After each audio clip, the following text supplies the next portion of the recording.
April. Should have leaves, shouldn't it? Is it dead? Alright, so here's what happened. My old brewery partner Joe texted and asked if I wanted to take this Japanese maple from his front yard. I went over, checked it out.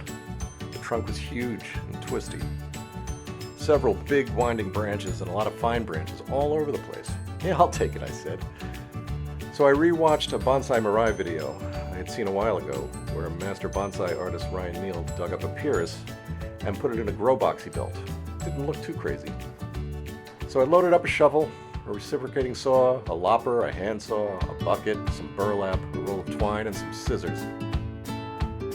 After I got the perimeter dug out and started to look for the big roots that would need to be cut, Joe's son came out to help, which was great because I was getting tired. We got it out, packed the original soil around it, loaded it in the car, and headed home.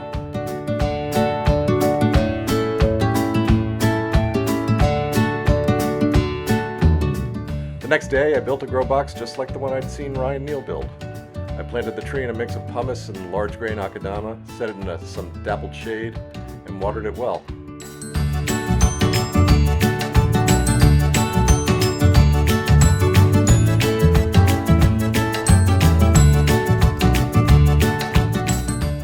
And the buds looked near ready to open.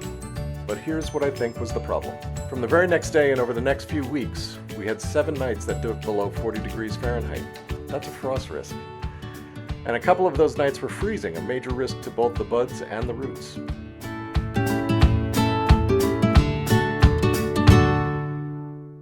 Over time, most of the buds turned gray and started to look dried out, even though I was wetting the whole tree and watering the roots every day. I checked it daily, no progress even as other plants and trees started to thrive after mid-May when it finally started to warm up. As June wore on, I started to think that I probably should have cut back a bunch of that original branching. Maybe it had been too much for the stressed out roots to handle, trying to push out so many leaves. So I cut back a bunch of branches in late June in a last-ditch attempt to allow the tree to direct whatever energy it had left to fewer places. If that didn't work, I was sure that would be the end of the tree. I had even considered just cutting it up for firewood. But it was the time of year when some trees were starting to see their second flush, so I figured I'd give it a few weeks in July. So here on July 3rd, I came out and gave it a look.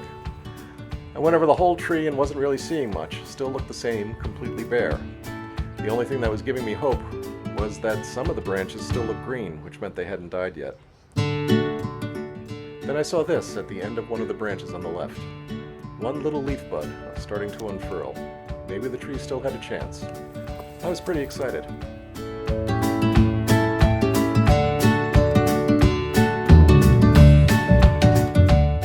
Alright, it's July 19th and we're heading back out to check on our Japanese maple, see how it's doing. On the way, let's look at this one. This is what it should look like. And this is the same leaf type as the one that we're looking at. So here we are. And here we are where that original leaf came out.